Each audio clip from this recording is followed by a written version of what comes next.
Muito bem, pessoal. É, então vamos à saga, né, de Prometeu e Epimeteu. Primeiro, não gostaria de trazer, então, um pouco, uma orientação sobre o caminho que está sendo revelado.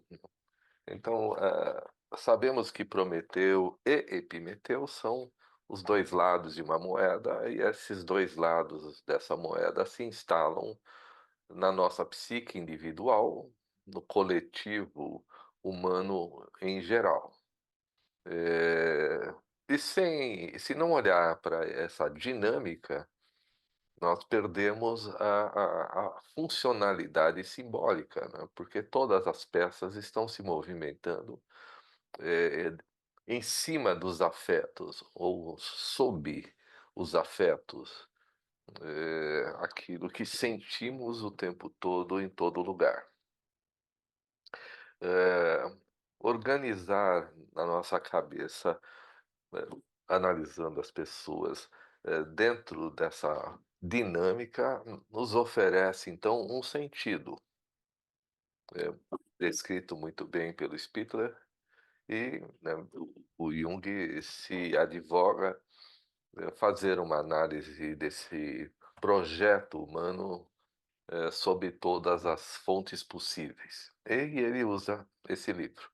Bom, no encontro passado, então seguindo essa rota, no encontro passado, a figura da ânima, como eu falei, para os homens, convoca as ações próprias, no enredo. Doxa convoca o Prometeu para vir para o mundo, Maia convida o Epimeteu, para a sua expressão, ou seja, as 2 estão fazendo um movimento semelhante em tons, né, vamos colocar complementares e não contrários. E os 2 então são movidos potentemente para a trama que se segue. Eh, não por um acaso vivemos essa mesma, situação já numa potência diferente no planeta hoje. Vivemos um momento prometeico e epimeteico ao mesmo tempo em andamento. Vocês vão fazer aí uma analogia do coletivo global e, se tudo, for de acordo, vão descobrir dentro de vocês a mesma história. Uma história que tanto faz se eu estiver do lado do Epimeteu, se eu estiver vestido, prometeicamente ou epimeteicamente, o outro lado, está, vindo ao meu encontro, sem nenhum jeito de evitar esse encontro. Isso eu mantenho na minha cabeça com os meus clientes. Eh, eu tenho então conduzido aqui a minha análise, né, a minha leitura, a minha subjetividade de leitura do livro nessa linha, dessa condução. Eh, Saindo então Prometeu do seu lugar, obrigado foi por conta de Doxa, que exige do anjo que o Prometeu saia da sua do seu silêncio. Vamos pensar de 2 lados para a gente entender.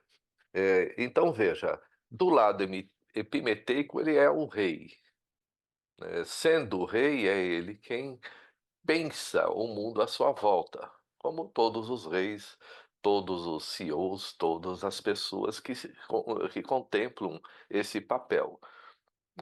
Eu sou aquele que vai decidir, como a comida vai chegar para todos. Eu vou, decidir, como a prosperidade do reino, vai se instalar, levando então esse reino a produzir, os recursos próprios para a alegria dos seus cidadãos.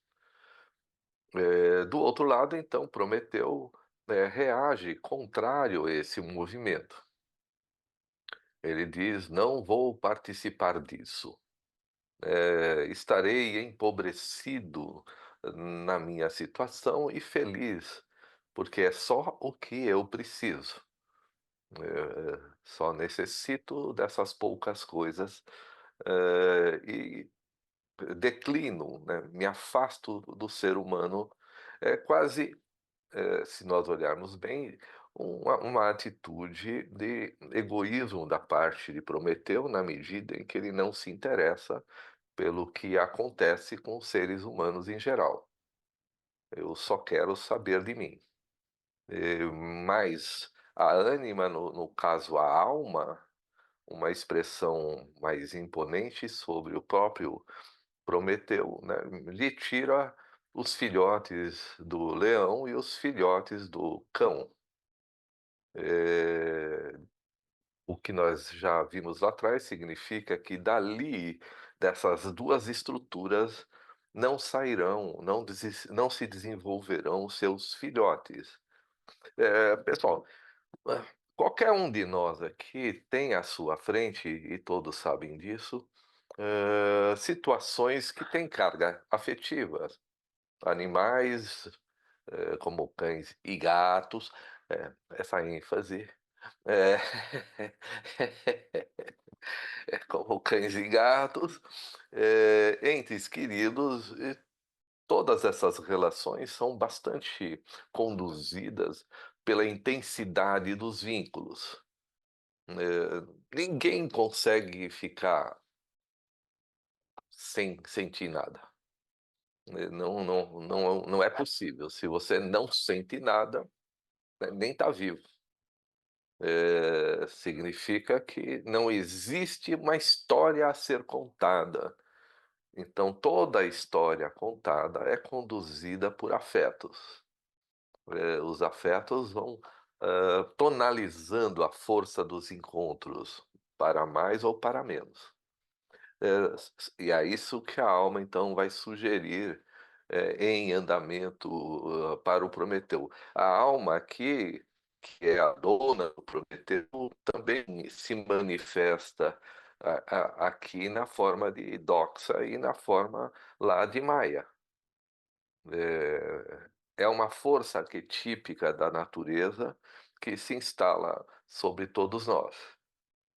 Na mulher, ela tem uma expressão encarnada que convoca da mesma maneira, como está no livro, os homens para as suas disposições, para a construção dessa decisão do Epimeteu, que também existe em todos nós, de um jeito ou de outro, seja ele reprimido, e distante em Prometeu, seja ele forte e intenso em Epimeteu, no seu papel arquetípico, no seu papel instalado como, referência para uma circunstância de decisão.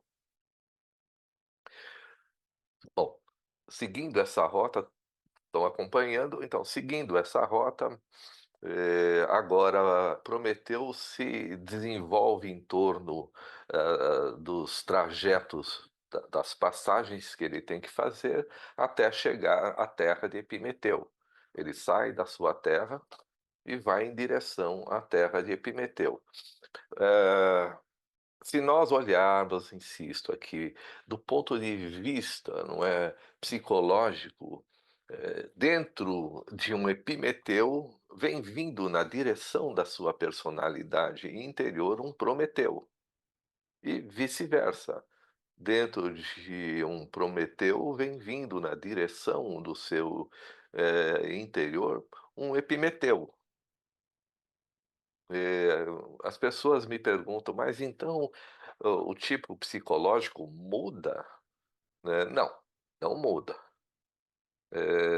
Não muda, porque vocês vão ver que o ápice, né, a potência de um tipo psicológico está na construção da sua finalidade.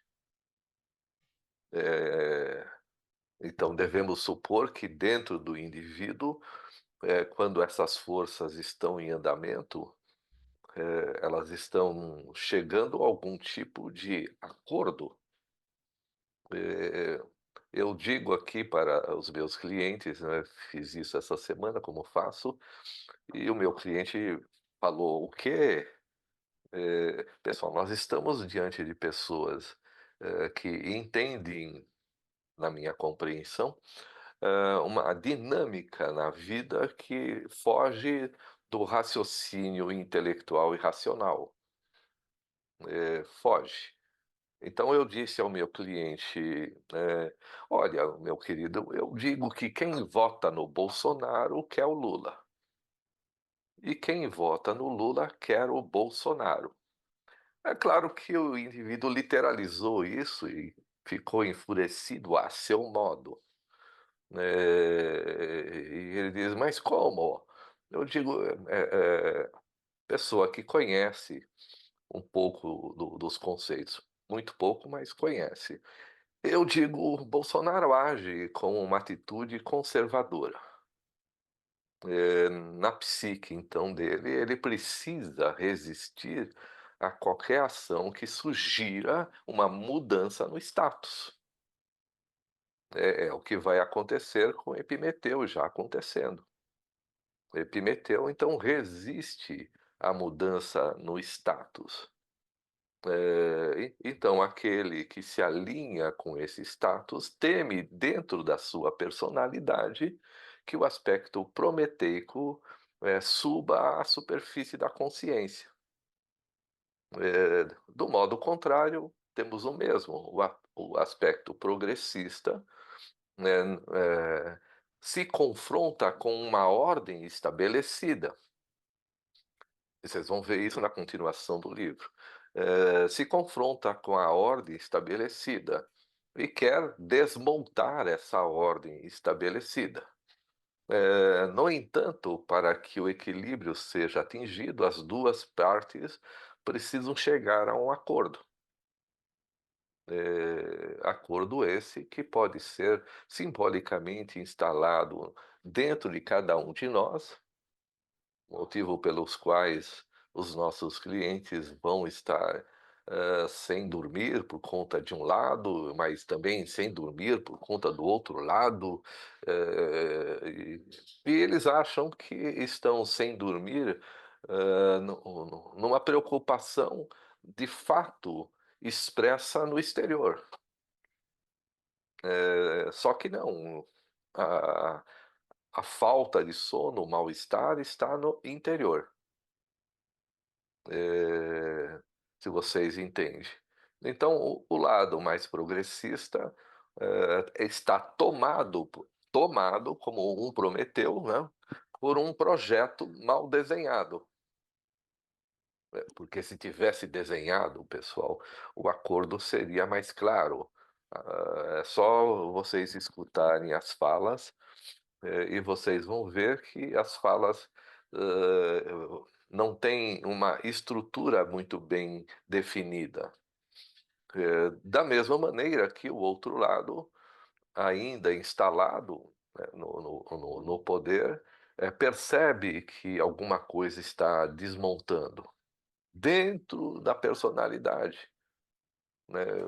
Valores como, hã, músicas, como comportamentos, valores como, tradições sendo desmontados. Eu sugiro, né, nesse ponto em andamento, que o analista olhe a crise individual. Eh, o projeto é, aliviar o extrovertido da sua inflexibilidade ou convencer o introvertido: "Calma com tudo que você está pensando". Basicamente sim, mas não nesse tom, porque temos que pensar, esse é o nosso encontro hoje, que eles estão num acordo em andamento interno. Vale dizer, né, que aqui eu vou pôr en passant, para aprofundar isso em outro em outro encontro desses, que o mesmo está se dando, entre o aspecto feminino da personalidade. Doxa e Maia são 2 forças, contrárias, mas complementares ao mesmo tempo. Então nós vamos ver que as disposições, das mulheres e dos homens estão sob o mesmo tipo de atrito, resistindo a uma intervenção que tem o mesmo a mesma perspectiva, o mesmo teor, nas suas narrativas. Quando estudamos, então, um cliente dentro desse contexto, homem ou mulher, estudamos que pressão se faz dentro de cada um, a partir do que ele escuta do outro. Eh, esse movimento, que é interno a cada um de nós, que se projeta arquetipicamente no exterior, faz um indivíduo sofrer, porque deve, tanto de um lado quanto do outro. É evidente que em alguns lugares uma calmaria sugere que o acordo foi fechado, tanto nos casamentos quanto na vida externa, não é exatamente o nosso tema hoje, e há um período de paz, onde as transformações vão se consolidando. Mas com isso eu quis mostrar a perspectiva. Um olhar dinâmico aqui na perspectiva do que está em andamento. Bom, seguindo essa rota, então, espero que fique claro aqui o olhar de todos, enxergando o que vem vindo de um lado, o que segura do outro, e como essas duas coisas estão com complementares, né, compensatórias, como elas estão na mesma intencionalidade, elas estão indo na mesma direção. Quando me pergunto se eu sou otimista, um tema que, surge o tempo todo, eu digo: "Não, eu acredito nesse fenômeno". "Ah, vai ter guerra?" Eu digo: "Olha, eu acho que não", né, eu acho que não, porque estou olhando o mundo sobre essa ótica que acabei de descrever. É uma tensão? Sim, é uma tensão coletiva de opostos. E eles estão indo na direção de um acordo, sob uma determinada tensão, mas que eu não acredito que ela se manifeste dessa vez como, uma experiência em alta temperatura, porque não bate com outras coisas, né, não confere com outras análises. Eh, aí, entenderam? Porque nós vamos olhar o Prometeu sob a influência, de todos esses sistemas internos a ele, do ponto de vista dos afetos, e externos a ele, numa relação entre afeto e o mundo visível. O mesmo acontecendo aqui com Epimeteu e, claro, com todos os personagens envolvidos nessa trama.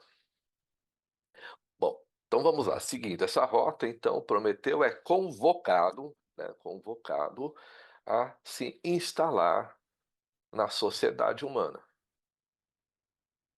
É ele que estava adormecido, latente, eh, e adormecido e latente vem se desenvolvendo. Eu vou dar um exemplo, né, prático e dinâmico, não é, um cliente a cidade de São Paulo, criou uma bolha que deve como eu digo, que deve acontecer, né. O resto do país começa a se desenvolver e classicamente, historicamente, desde lá do faraó, onde os escravos do faraó, eram mão de obra não qualificada.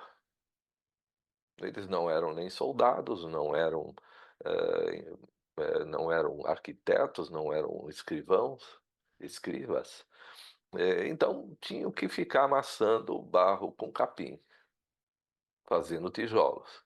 Ah, mas eles eram forçados. Pessoal, o que eu defendo aqui é que as psiques individuais, expressam aquilo que cabe a elas dentro, do contexto que enxergamos. O nome pode ser esse, mas não é essa a questão. Eu existo em sofrimento, porque não tenho uma expressão clara do que devo fazer. Até o ponto em que um grupo se rebela e se rebela e está pronto para construir a sua expressão.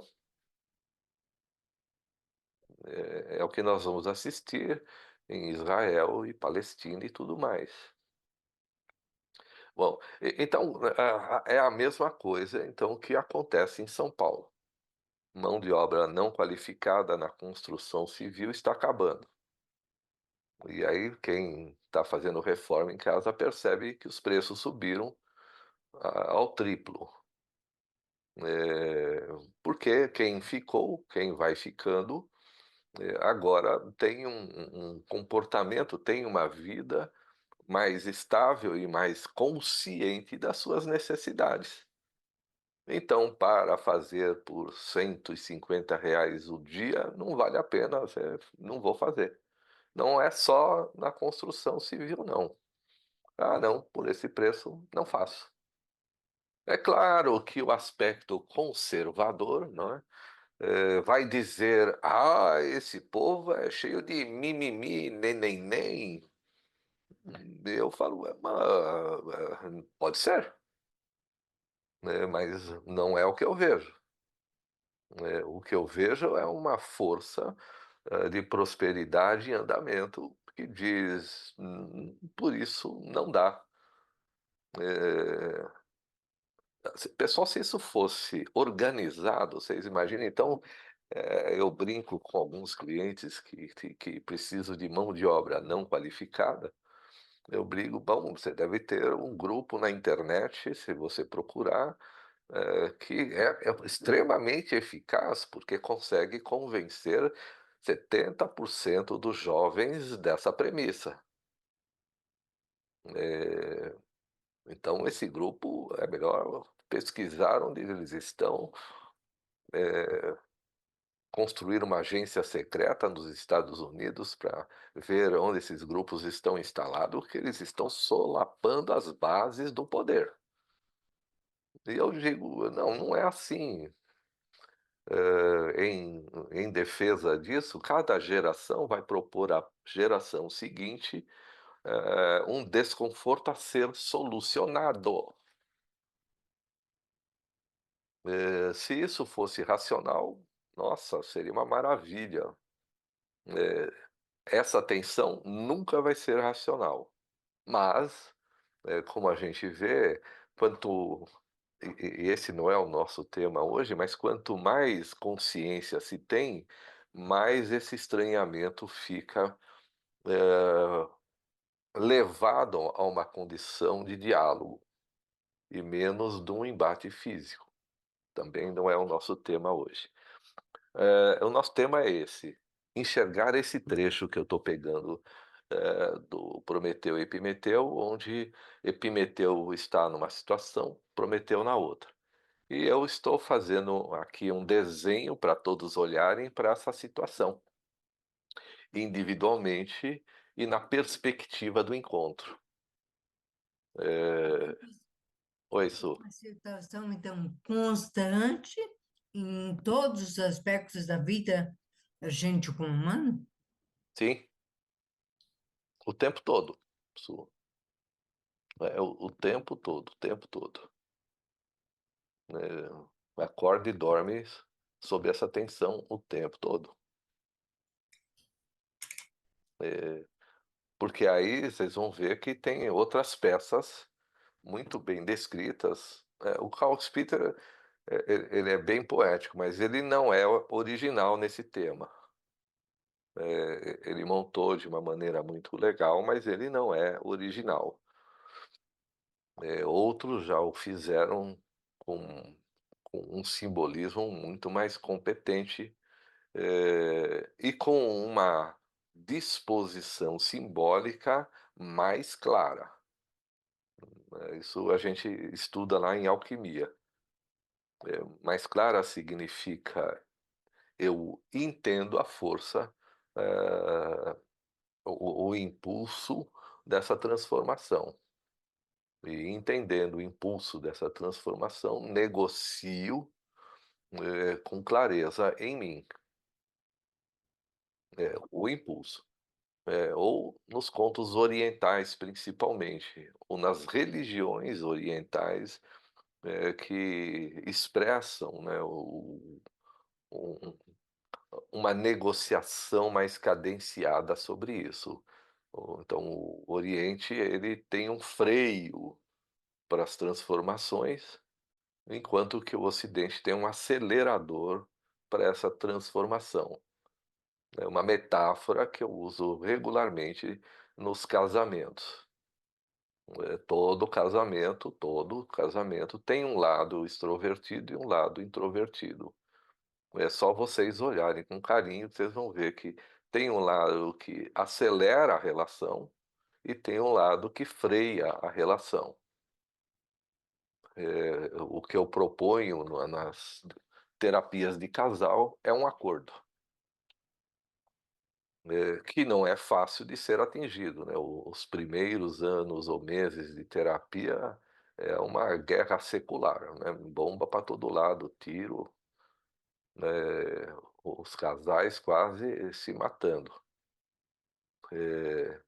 Pessoal, tem gente que está dando risada aí que eu sei, hein.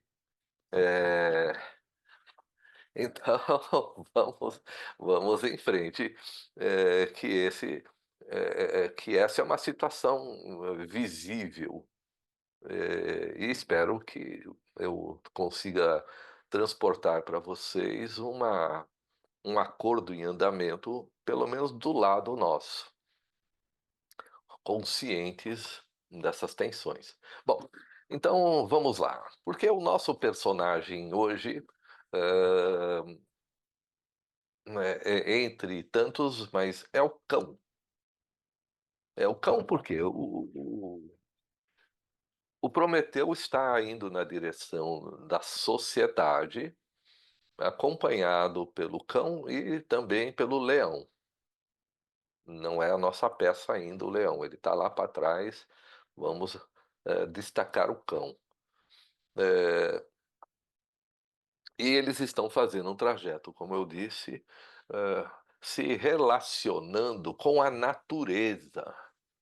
Tem um trecho que é a árvore conversa com Prometeu, o riacho conversa com Prometeu, e o riacho, a árvore pergunta para o Prometeu: "Mas o que você está fazendo?" E ele, com voz de falsete, diz: "Eu conheço esse tal de Prometeu, né, mas estou indo na direção de outras situações." Ele descreve aqui uma ideia de um Prometeu sendo fustigado pela vida. Mas ele: "Não, eu não sou o Prometeu." Conversando com a natureza. Então, não podemos esquecer aí, pessoal, aí Freud é bastante perspicaz, na verdade genial em perceber, que o instinto se transforma, em uma ação civilizada, ou seja, é das forças instintivas que surgem as expressões culturais. Eh, então, sem entrar no mérito de polêmicas e tal, isso é o que está sendo descrito. Prometeu fala e é parte da natureza, ele conversa com a natureza. E tem 2 animais, né, que também conversam com Prometeu, o leão e o cão. Eh, Então, sendo desse jeito, o Prometeu conversando com a natureza, que pergunta para ele para onde você está indo, por que você está saindo da sua terra, nós temos que pensar que é uma conversa, que insinua que a natureza, né, tem uma expressão própria e pergunta para aquele que está se conduzindo para a sociedade, por quê? O que você é uma pergunta direta, o que você vai fazer na sociedade, se você estava tão bem? Isso não dá para ser instalado, por exemplo, numa literalidade, de um ser humano. Então nós temos que olhar esse movimento, como um movimento que expressa que algo que é inconsciente a nós, que pertence à natureza, que tem a força da natureza, começa a fazer pressão sobre nós. É aquilo que nos nossos sonhos se apresentam como um inimigo, que usa ameaças físicas,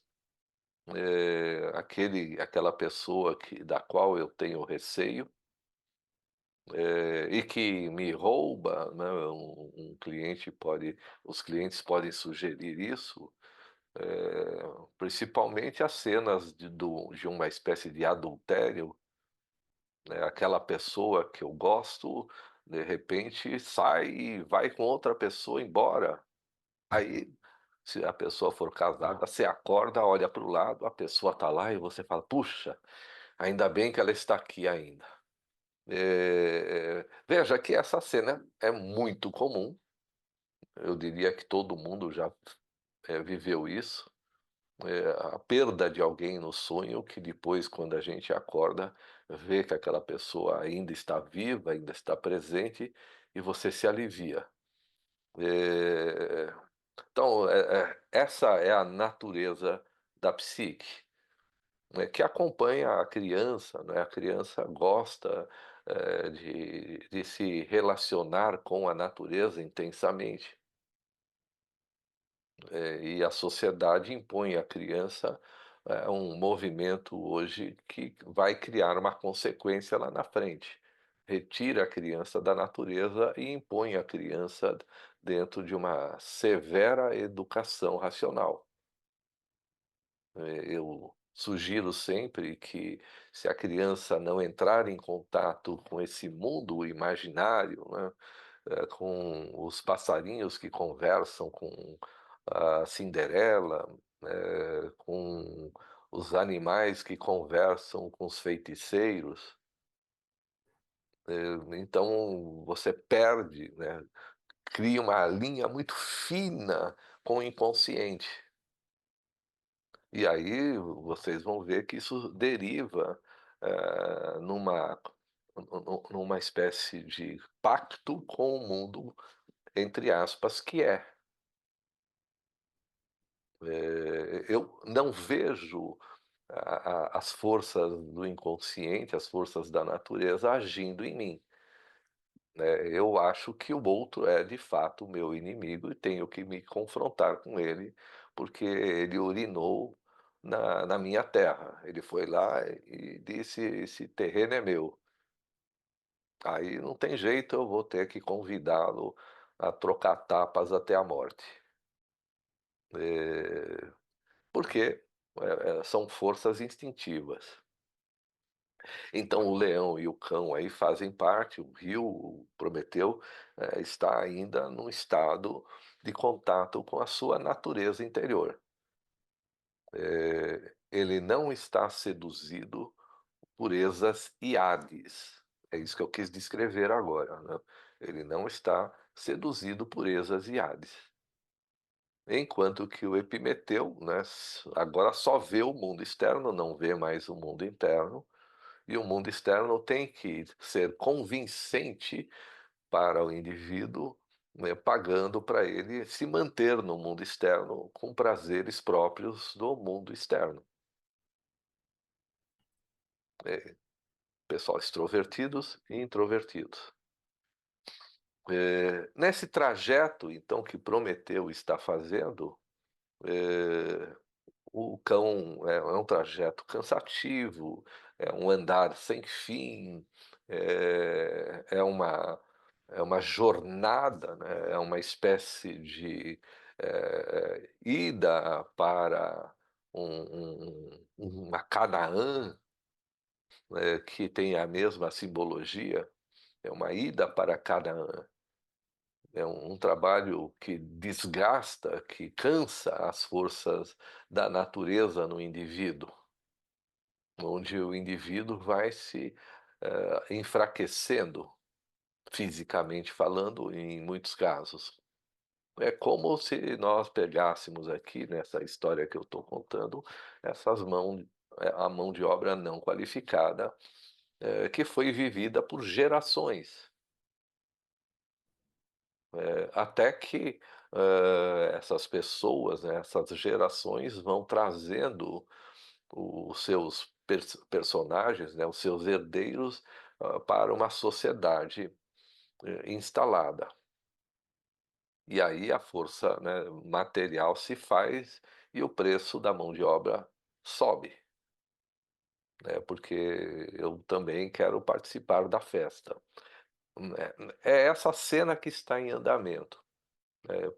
O conjunto prometeico está indo na direção e vive um cansaço, né, as forças instintivas, o cão, o leão, a natureza pergunta: "Mas para onde vais?", né, "Não é melhor ficarmos aqui no nosso quinhão de terra? Por que que você está se dirigindo?". Eh Em determinado instante, eles chegam à cidade. E o cão, então, proibido de sair do grupo, mas ele se afasta, e por alguns caminhos se depara com uma festa no castelo do rei Epimeteu.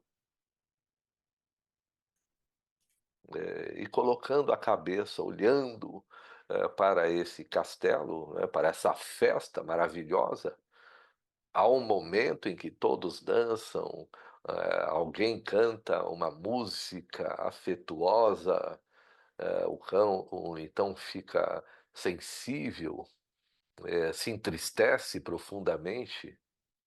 Ainda vai haver uma cena mais impactante,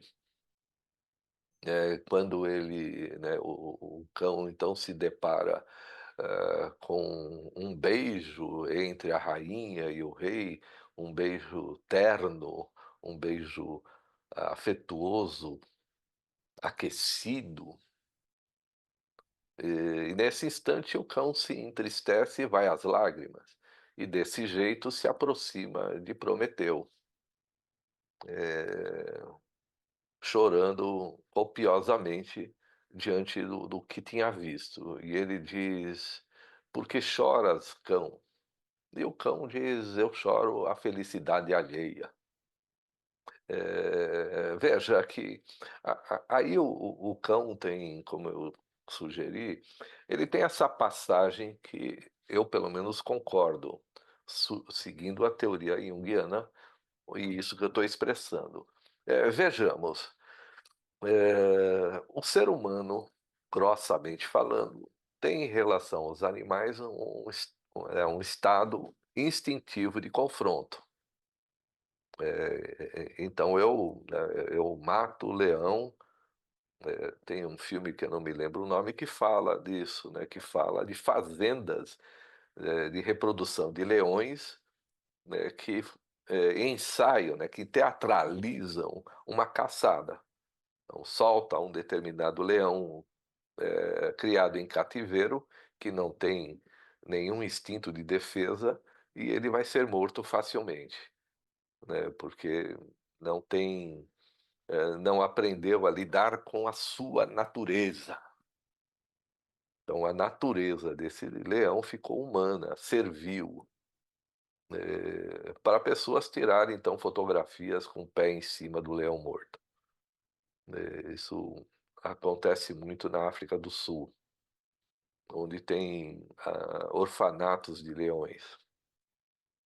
E a sociedade, né, persegue esses criadores. Eh, então nesse ponto, o leão e o cão estão num estado de transição. O ser humano lá atrás vai se apresentar aos animais do planeta, com essa atitude simbólica de matá-los gratuitamente, como herança desse estágio, de confronto pela terra, da mesma maneira que os próprios animais brigam entre si. No entanto, o cão aparece e ele, como eu sugeri num encontro atrás, ele provoca no ser humano uma descarga de ocitocina, né, não que as pessoas não matem cães, mas, os cães produzem no ser humano, um afeto, e ele sobrevive, tanto que sobreviveu, porque esse afeto dá ao cão uma ferramenta, de sobrevivência. Eh, é o que alguns estudos sugerem. Eu sou adepto dessa linha, dentro disso que nós estamos falando. Então o ser humano fica feliz com o cão. Eh, de novo, sem saber da natureza arquetípica e simbólica e também, complexual do cão. E esse trechinho, né, do livro apresenta esse momento, em que o cão, vai junto ao Prometeu, vivendo uma vida, né, onde a natureza ainda mata os filhotes, para que a herança não progrida, típico, né, de animais como o leão, por exemplo, é um animal desse tipo. É o leão que ganha a disputa do território, mata todos os filhotes do leão que perdeu. Todos aqueles que ainda se colocam como filhotes. Isso acontece com gorilas, com ursos, com algumas espécies que eliminam os filhotes de quem perdeu. Eh, tudo para sugerir então nesse instante, o que que vai acontecer com o cão na função então, de um animal que faz essa transição. Eh, preciso trazer um outro conceito nesse momento. Se vocês estão entendendo, pessoal, está em andamento, em nós individualmente, na nossa sociedade mais restrita, e na sociedade global, sempre um confronto de eficácia. Supondo que Epimeteu, então, pensa a administração de uma região, como os faraós o fizeram, até que em algum momento, a mão de obra, como nós vimos lá para o faraó, se desprende, e vai embora.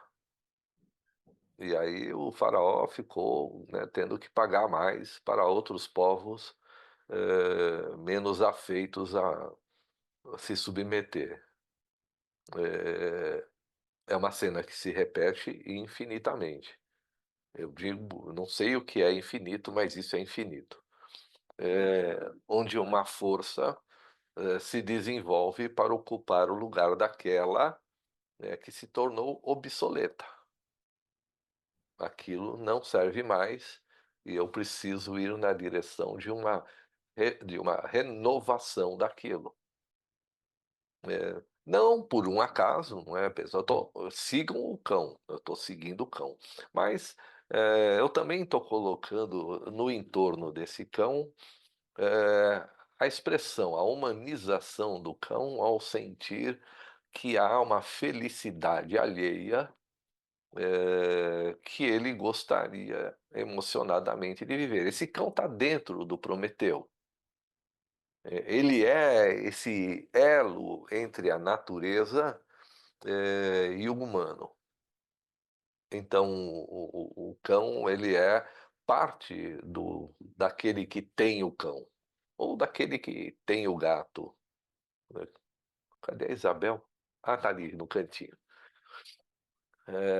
Nós achamos que eles estão separados, só que não, eles estão unidos a nós por complexos de carga afetiva. Na primeira aula que eu dei, né, lá no curso. Então eles estão unidos a nós por um complexo de carga afetiva, e como todo complexo de carga afetiva, nos obriga a algo. Eh, eu tenho um monte de canetas aqui que não escreve, e eu fico me perguntando: "Qual é o seu problema, caneta?". Eh, são anos de canetas que não escreve. Eu vou jogando na gaveta, não escreve, e deve ter umas 80. E eu fico olhando e falando: "Qual é o seu problema, caneta?". Eh, então eu não sei ainda o que eu faço, eh, e ainda não conversei com a caneta para saber o que que você quer comigo. Isso são complexos, percebem, pessoal? Considerações racionais sugeririam, né: "Ah, mas joga fora". É, eu sei, mas a vontade de jogar fora, ela perde para a vontade de falar que eu tenho 80 canetas que não escreve. E aí, né, eu fico pensando: que raio de situação estranha. Eh, mas, aí, senão a gente vai derivar aí para o shintoísmo, né. Então, por enquanto, o que eu estou dizendo é que, o vínculo que temos é sempre um vínculo de carga afetiva movido por complexos.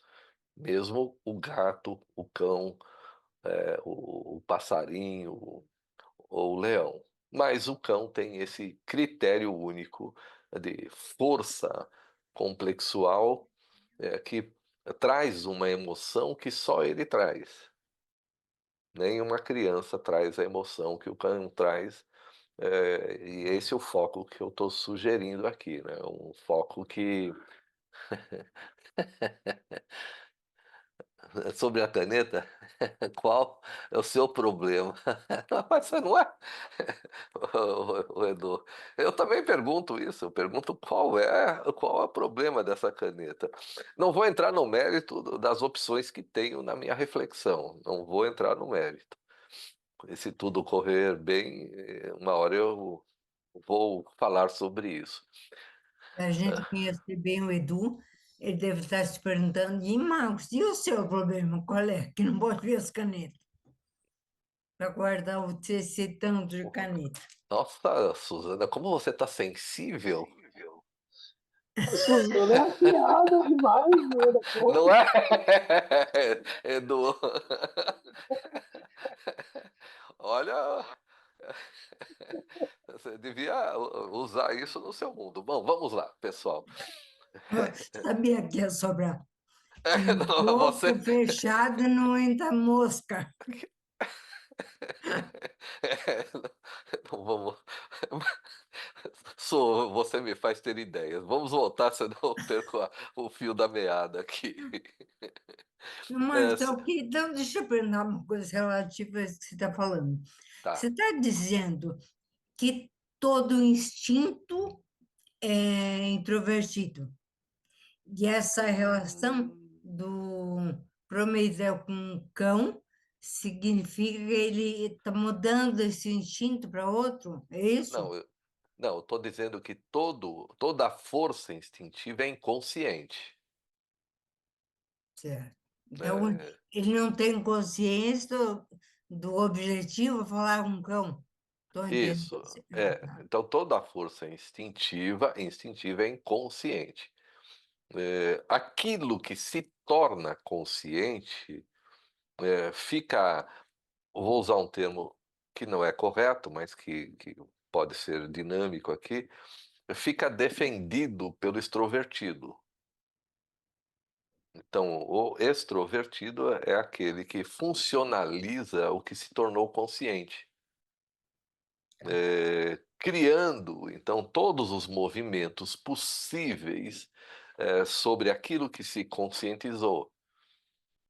Então, um exemplo que eu dou é: o ser humano descobre que dá para fazer, comida com tubérculos, batata, mandioca, cenoura, mas ele come cru.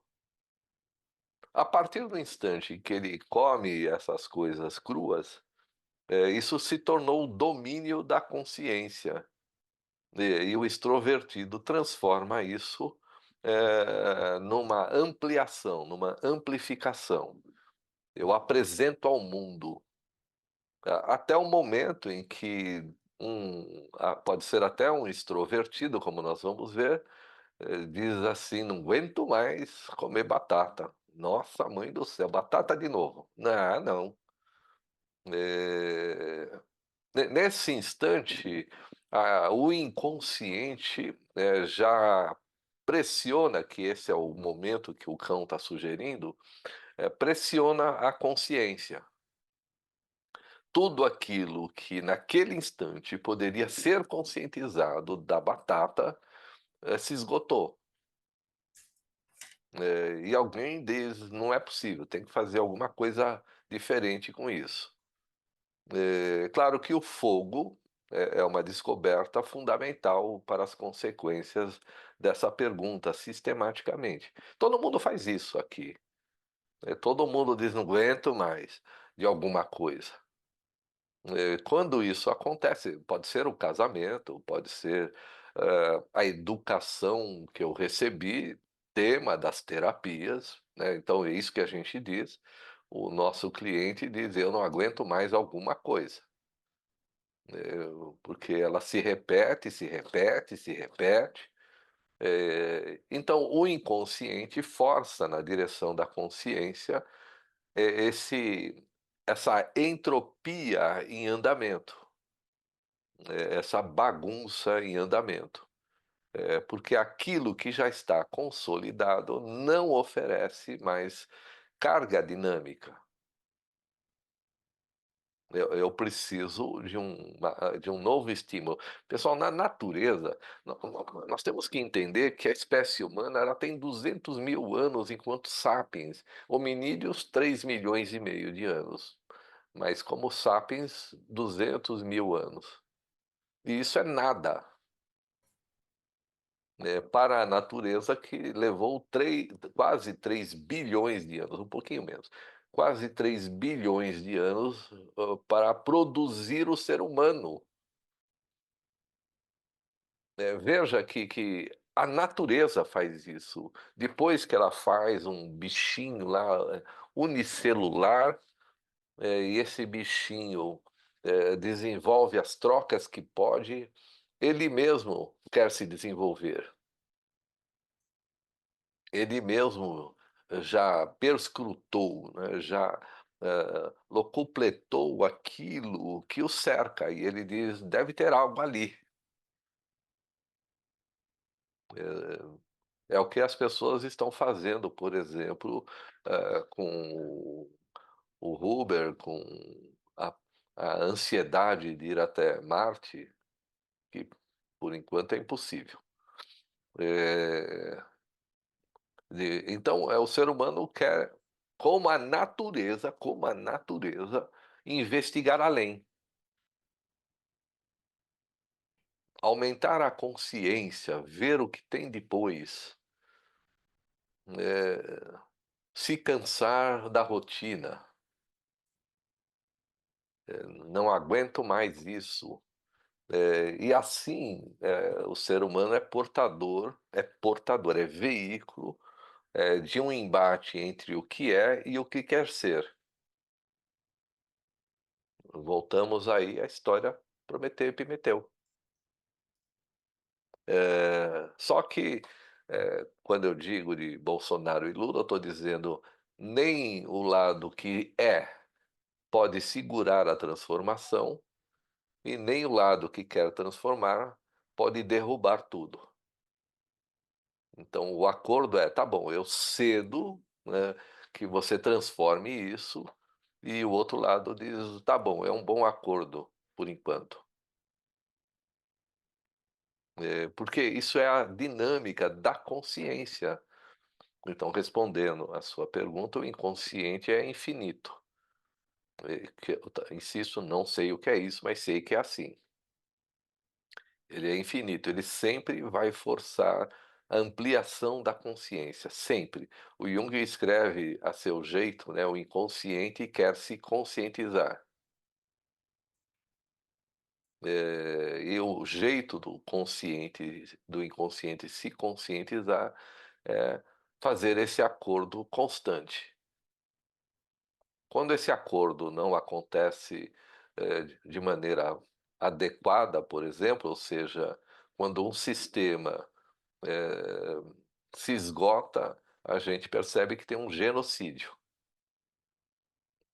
Quando um sistema está travado, um outro sistema vem e explode o sistema travado. Então, eu vou defender que o genocídio não é cruel para a natureza, é um fato, por conta, né, do caos que ele apresenta. Imagine então que, eh, eu brinco nas minhas aulas, né, e também nos meus atendimentos que um de nós, então, antes de nascer, como uma expressão de consciência, flerta com o anjo do Senhor, né, esse anjo do livro, que diz, sei lá: "Joãozinho", e o Joãozinho se esconde debaixo da mesa e diz: "Não veio", não pode, não tem esse critério. E para mim esse "não veio" equivale numa tensão de um grupo cuja consciência se esgota na exploração do que tem, e um outro grupo mais desenvolvido, avança e empurra tudo para o penhasco. É só ler a história humana. E não só a história humana, só ver a natureza produziu dezenas, se não milhares de genocídios, milhares. Alguns que dizimaram 100.000 espécies de uma vez só. E não foi o asteroide aí que matou os dinossauros. Existem nesses períodos outras crises desse tamanho.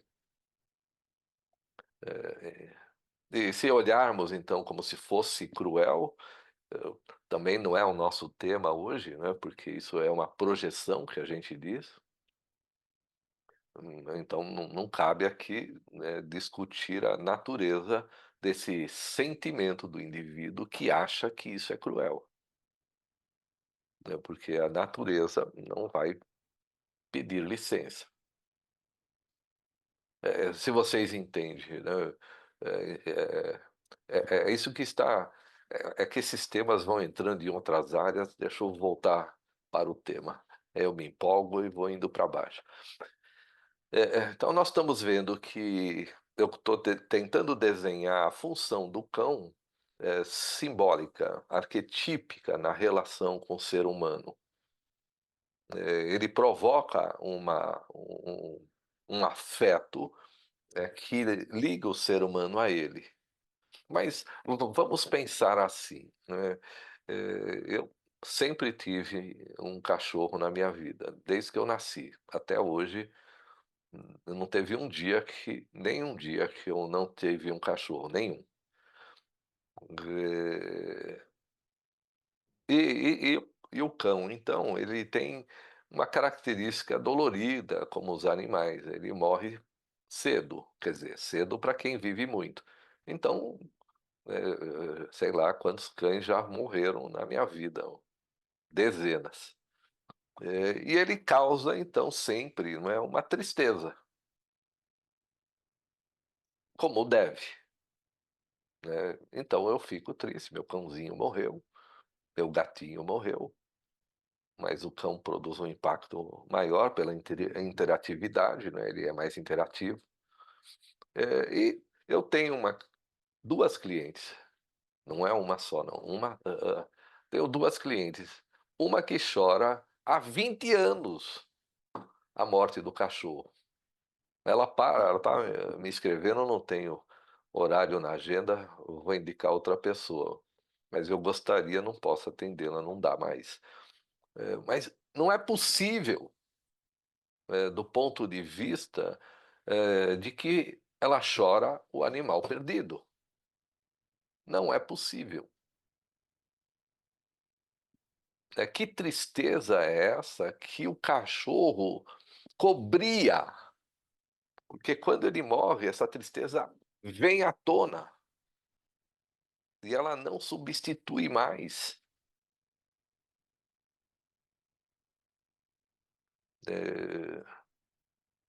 Eh, então, quando a gente todas as vezes que a gente chega nesse cachorro, ela para a terapia por 1 ano, 1 ano e meio, acho que faz 2 anos que ela voltou agora. E uma outra, né, que o cachorro já tinha, é uma outra situação também que a gente não pode, literalizar, né. Então o cachorro morreu afogado na piscina, da família do marido. Eh, Morreu porque tinha 18 anos, era cego, senil, eh, e um dia todo mundo não viu e ele, puf, caiu na água e morreu. E ela também não para de chorar, "a culpa é minha, a culpa é minha". Eu falei: "Não é essa morte que você chora, esse cachorro ocupou o lugar de uma dor que é mais antiga do que ele". Entende como o cachorro, então, ocupa o lugar de uma perda que eu não quero ter, que eu não quero acessar, nesses casos, né, mas isso não é incomum. Eh Porque, entendem que o cachorro, então, alivia a tal ponto que eu não sinto, que eu não recupero a dor daquela perda. Fica no lugar de. E aí é claro que essas pessoas não querem que o cachorro nunca morra, mas ele é sacana, ele resolve morrer em 18 anos, cego, senil, cai na piscina dizendo: "Pessoal, não dá, hein, não rola, né, vai lá resolver isso aí que, só falta agora eu perder as patas". Entende? E é assim que eu discuto o cão na vida das pessoas. O que é que prende você? Porque, como isso acontece regularmente, o cachorro também é atrelado ao demônio.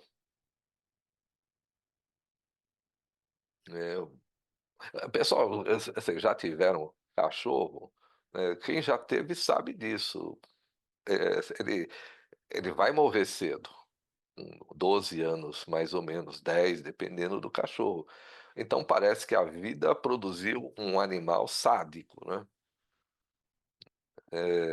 que substitui no afeto alguma outra coisa, que precisa se desenvolver.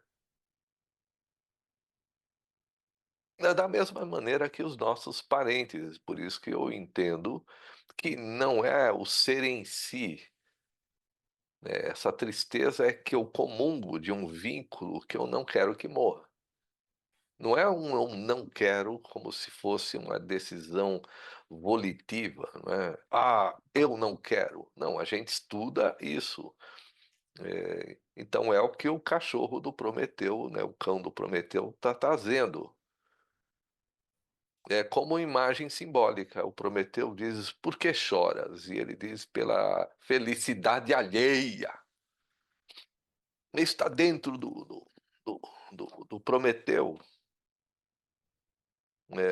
Como uma força instintiva que provoca uma sedução no ser humano, própria, como se fosse um encadeamento, do instinto. Eu tenho uma relação afetiva produzida por esse animal, mas ele faz parte da natureza. E sendo assim, ele faz um aliciamento no indivíduo a acessar a sua natureza interior, como se fosse uma natureza pacífica. Mas eu tenho que matar alguma coisa que essas pessoas não matam.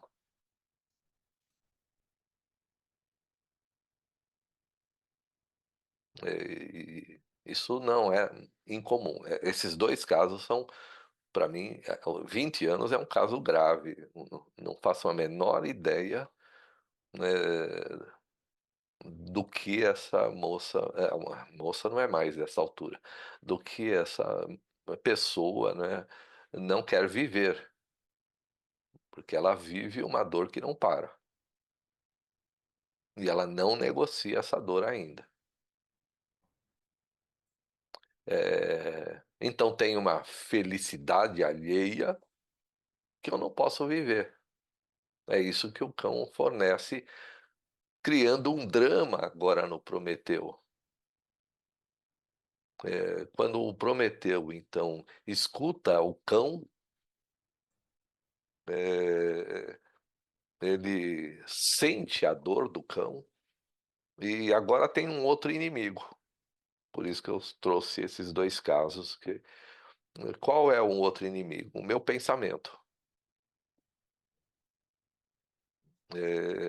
Vocês vão ver então que a partir, né, do encontro da tristeza do cão em si, eu atravessei a natureza, e de repente o cão apresenta para mim uma dor de uma coisa que eu preciso, viver.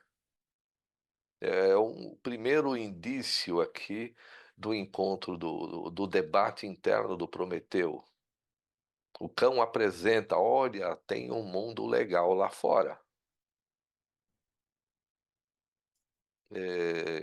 Para o introvertido, é a mesma coisa na terapia. "Olha, tem um mundo legal lá fora". Eu brinco aqui, né, a minha esposa adora essas coisas, quando eu digo que ela diz para mim assim: "Vamos comprar frutas cortadas no Oba". Veja, ela não está me convocando para comer literalmente frutas cortadas no Oba. Ela está dizendo: tem uma maneira, né, de você vivenciar algo mais fácil, porque como um prometeu, eu diria para ela: "Não, deixa que eu vou à feira, compro lá o abacaxi, a melancia, eu mesmo descasco para economizar". Eu faria isso. Mas o convite tem que ser aceito.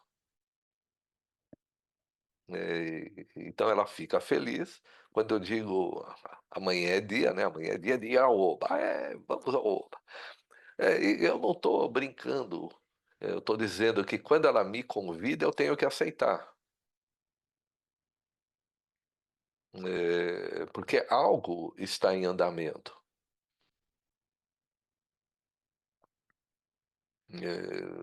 Esse aceitar se tornou consciente, não é a primeira vez que eu faço isso nesses 25 anos. Entende? Eu literalizo sabendo que não tem uma literalização, tem uma sedução em andamento. Quanto mais eu for inconsciente da dinâmica, mais aí sim, mais eu resisto. Veja, o exemplo de um outro cliente antigo, que eu conheci em 90 e pouco, 92, né, e que conheci numa outra atividade. Não, conheci em 90, conheci em 90. Que eu conheci numa outra atividade, a primeira vez que eu participei de um grupo de terapias dinâmico, bem, bem, hã, ai caramba, caramba, bem teatral, eh, num psicodrama, agora me lembrei, num psicodrama. Então me tornei amigo por um tempo, mas ele tinha um negócio dele, ele consertava cadeiras, alguma coisa assim, eh, e a oficina dele era em terra batida, onde a gente sentava em algum lugar, e aí ele fumava, fazia um buraco com um pedacinho de pau na terra, batia, as cinzas no buraco e depois tampava, né. O cara economizava até cinzeiro. Eh, então é isso, né, uma pessoa, que resiste ao chamado de potência da vida, mas não por vontade própria. Ele está esperando um momento que aconteceu muitos anos depois. Ele está esperando um movimento, o momento em que a libido se reorganiza complexualmente. E agora vai. Então é disso, né, o cão entra como não esse aliciador do caos, da transformação, mas ele é demoníaco ao produzir, né, nos seus donos, se dá para dizer isso, uma dor constante, que significa, acabou, começa de novo, acabou, começa de novo, acabou. Mas essas 2 clientes não renovaram o projeto, então elas precisam traduzir essa dor, e não é fácil, porque as 2 elas fazem 1 ano de terapia e desaparece 2 há anos. As 2 estão fora da agenda hoje. Eh tem que esperar, ou não sou eu falo para elas: "Ah, procura outro então, se você não consegue resolver isso comigo, procura outro, que é o que eu vou oferecer para uma delas agora.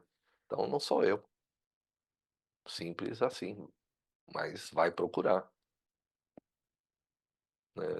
porque isso tem tradução.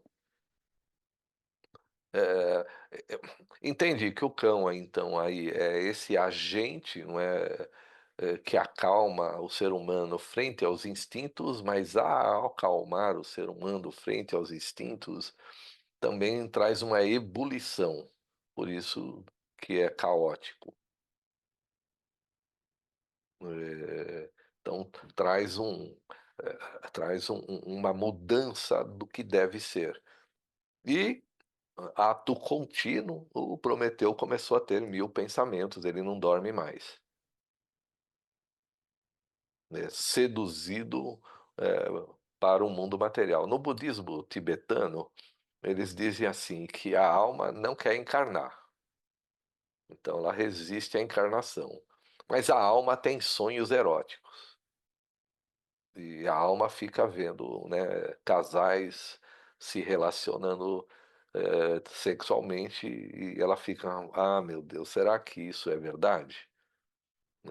Isso é a tradução do budismo, né, tibetano. "Será que isso é verdade? Ah, tá bom, vai, deixa eu ver se isso é verdade". E aí ela é pega. Então é assim que eles, sugerem que eles nascem, como uma alma enganada por uma sedução. Vem para cá, mas é simbólico, né, eles também sabem disso, que isso é simbólico, que o que ele está dizendo é uma fertilização, é trazer algo que precisa, renovar o que já é, aquilo que já está. O mesmo vai acontecer na na na na nas tradições tanto vietnamitas quanto hinduístas.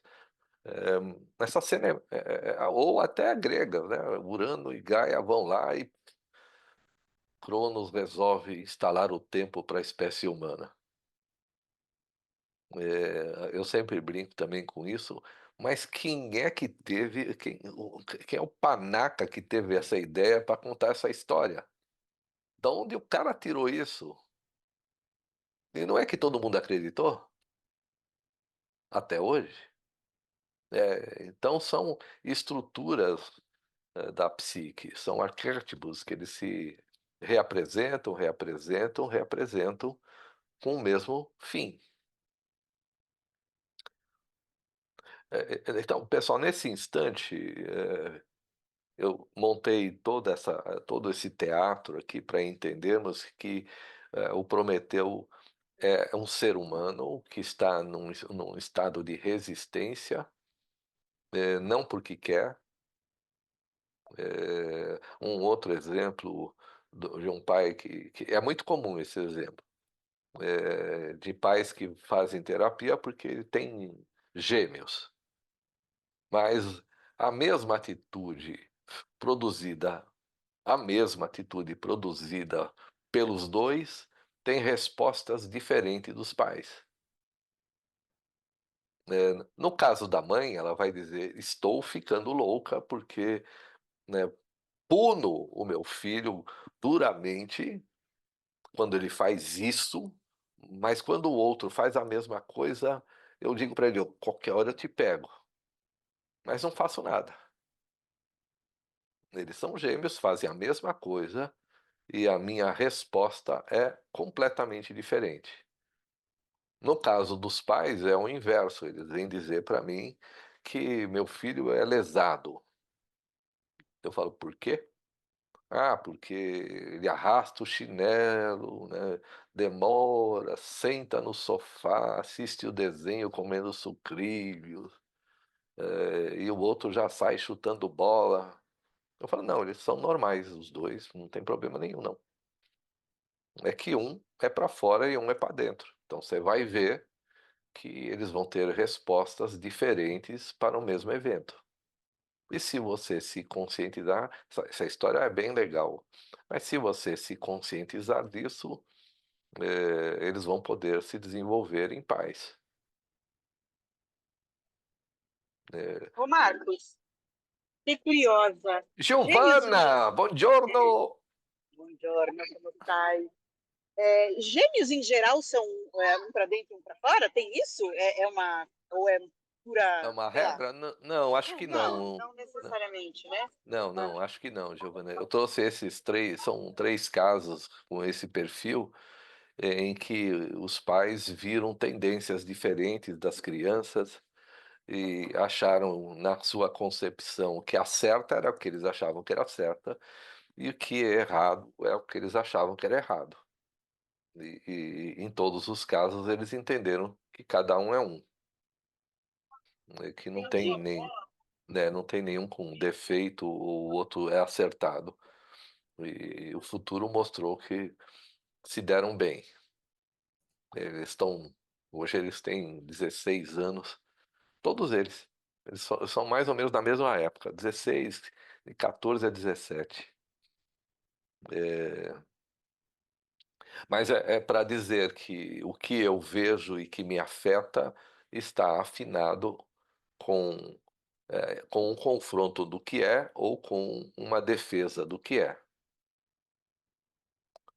E para, né, o introvertido, o Prometeu, ali o Epimeteu beija a esposa, está feliz, o mundo dele é o mundo que é o mundo que está, e o Prometeu, então, almeja um novo mundo. Eh, e com isso as ideias, pessoal, porque esse ponto é importante. É o ponto em que os clientes vão dizer: acordei às 3 da manhã, não dormi mais. Mas o que você estava pensando? Nada. Não, nada não é possível. Então é esse momento prometeico, o momento em que o indivíduo é assolado, né, pelo inconsciente, onde as imagens do inconsciente atormentam a personalidade do indivíduo. Isso acontece comigo até hoje, eu até brigo com todo mundo: "Pessoal, amanhã cedo, porra, deixa eu dormir que esse negócio fica na minha cabeça, todo mundo com essa conversaiada toda, não me deixa dormir. Então, vamos parar com isso". Eles não pararam. Eh, e isso também não, como vocês veem, não tem uma decisão do indivíduo de dizer: "Para".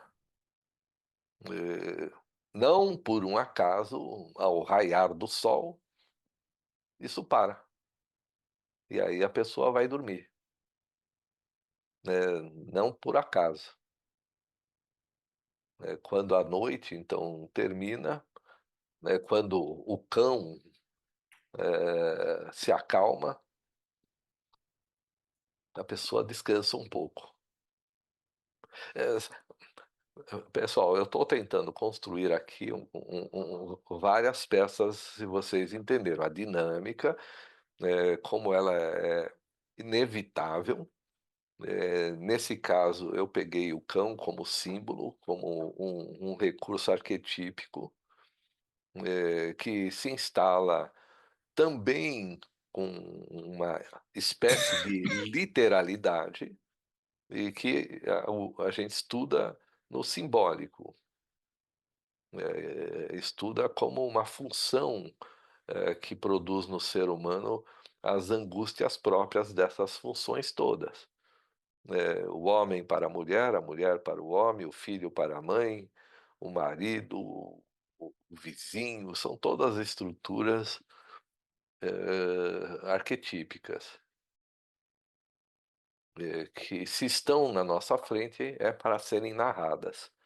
E de acordo com as angústias próprias da narrativa, a gente, decifra junto com o cliente. Se ele não estiver junto, né, então vamos ter que esperar até que ele se entregue para a sua devoção, né, para que ele escute em algum momento essas coisas na cabeça do indivíduo vão se acalmando. E aí ele está mais perto, né, quando isso se acalma, de viver essa mudança da consciência. É aí que, de novo, o cão é simbolicamente isso, aquilo que vai trazer, um demônio na forma de uma inquietação que o Prometeu começou a viver. Um silêncio impossível na mente, e no cotidiano da pessoa. É uma estrutura de caos para reorganizar o que já não tem vida. Se nós pegarmos o caos não é o tema também hoje, mas o caos, ele é a ordenação daquilo que já está desarrumado. Ele não é quem causa o problema, ele é quem vai arrumar o problema. Mas para ele arrumar o problema, dá base para dizer que ele só pode arrumar aquilo que ficou obsoleto e caótico, né, hã, no sentido do ser humano e da natureza. Se vocês entendem, se aquilo que eu estou vivendo se tornou uma rotina entediante, isso já é o fim. Eu preciso de uma ebulição no sistema para que ele ganhe uma nova, perspectiva, qualquer que seja a ebulição. Vocês vão ver que uma preocupação que o analista pode ter é quando demora essa ebulição. É um tema muito recorrente, porque se ela está demorando, as forças do inconsciente ainda não iniciaram um processo de negociação. Quando eles começam a negociar, aí é uma ebulição do indivíduo, né. E o Marcos, que oi, oi. essa ebulição, ela vai ser vivenciada pelo indivíduo como interna ou externa, ou As 2 coisas ao mesmo tempo. não tem uma diferenciação assim? Não, Não, é as duas ao mesmo tempo. O que está dentro está fora. Porque o que está se movimentando dentro, o que está ampliando a minha consciência, é, é o processo de eu ver aquilo que está estacionado em andamento, em modificação. Então, essas coisas que estão no mundo hoje é que existe uma grande mudança em andamento. Não sei quanto tempo ela vai levar. Ela já começou há algum tempo atrás, mas não sei quanto tempo ela pode levar. Enquanto isso, o mundo fica com angústias, com turbulências, em todo canto, em todo lugar, o tempo todo. E o indivíduo também. Porque, entende, a ideia do analista é estar diante desse fenômeno, consciente que existe uma solução em andamento. Isso pode ser racional, entendo que não. O analista tem que ter vivido essa transformação em si, né? É o que o Jung vai dizer. Isso aqui não é filosofia, é ciência, porque eu vivi isso. Eu passei por isso, eu sei o que é isso. E é esse olhar que deixa, ao mesmo tempo, o nosso cliente terrificado, né? Porque quando ele entende isso, ele diz, né, mas você tem certeza? Absoluta. E, ao mesmo tempo, um olhar de confiança, porque eu sempre digo que a coisa dá certo, tenho a certeza absoluta que a coisa dá certo, sem titubear. Se vai dar certo com você, já não é comigo, né? Conversa com Deus, escreve, sei lá, para alguém, mas já não é comigo. Eu estou aqui firme e forte, confiante, não otimista, né? Sou, confiante que dá certo. Mas é você quem vai ter que passar. Enjoy, divirta-se. Alguma questão, pessoal? Porque aí eu estou aqui, fiz toda essa montagem para apresentar o cão como esse simbolismo de angústia, como um arquétipo da estrutura da vida que oferece a um ser humano ou uma aceitação das mudanças ou um drama, como essas duas clientes e como tantas pessoas que não se separam dessa emoção. né? E a partir daí construir esse passo em andamento. Nesse momento, então, os dois, o Epimeteu e o Prometeu, estão mais próximos do ponto de vista dos eventos. Os dois vão. Marcos, E o K? é, Sim, o nome do autor do Prometeu e Epimeteu é o Spink? Como que é o nome dele? Carl Spittler. Spittler. Isso. Aí você teve uma hora que você estava falando que existem pessoas mais originais do que ele. Sim. Ah, quais, assim, na sua opinião? Perto dele, Goethe, bem perto, né? Ah, tá. Ah, eu pensei. Lá do Mephistófeles? Isso. Dessa história, né? Tá, que também é o Isso, cão. Aham, tá. isso, É, eu isso, pensei isso, nele. isso. Tá. Então, Mefistófeles é um cão mais bem delineado para o Fausto. Uhum, Mas tá. você vai achar isso nos contos de fada na forma de demônios mesmo. Ou Uhum, na Odisseia, tá. onde o Ulisses, cão. as sereias. A Odisseia também é bem legal. Uhum, Eu também gosto da história de Noé, de Jó. uhum, uhum, São histórias que que apresentam uma negociação, como é uma negociação mais primitiva, né, mais para trás, onde o ser humano não tinha razão ainda com muita força, então a gente aprende melhor como sair de uma posição de ator no palco para espectador na plateia. Como a gente então aprende a sair do problema, e ele começa a fluir com confiança. Eu digo com confiança porque dói igual. Então não se preocupe que não preserva a dor. Vai doer. Vai doer. Vai Vai doer. doer. Você sabe disso.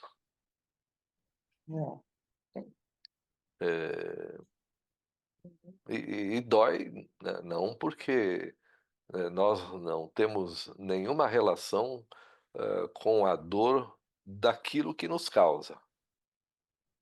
Não é isso. A dor já está. Aquilo que nos causa é só, na verdade, já está instalado dentro, né? Para onde a gente vai projetar, na verdade, Sim, sim, sim, para sim. ter consciência. Isso. E aí, analisando a projeção, a gente começa a ter uma ideia nessa estrutura toda que eu estou desenvolvendo com vocês, né? Em todo esse pacote. Com o tempo, a gente aprende a olhar todo esse pacote.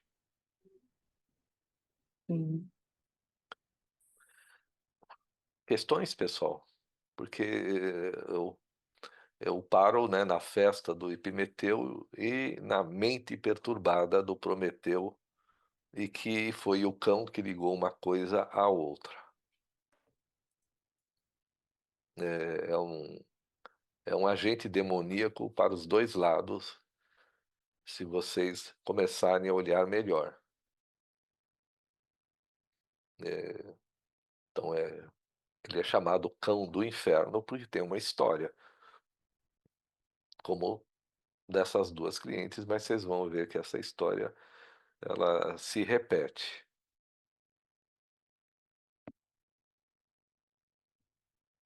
Questões?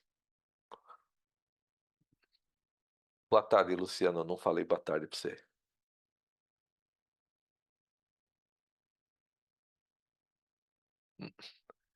Então, no próximo, no próximo evento, a gente vai ver que né, as peças vão começar a se desmontar. Converso com vocês em mês que vem. Abraço a todos, beijo a todos. Tchau, Abraço, Marcos. obrigado. Até. Bom final de Tchau, semana, Marcos. Valeu, pessoal. pessoal. Até. Tchau, tchau. Tchau. Bom final de Tchau, semana, obrigada. bom A mês, todos. bom tudo. Valeu.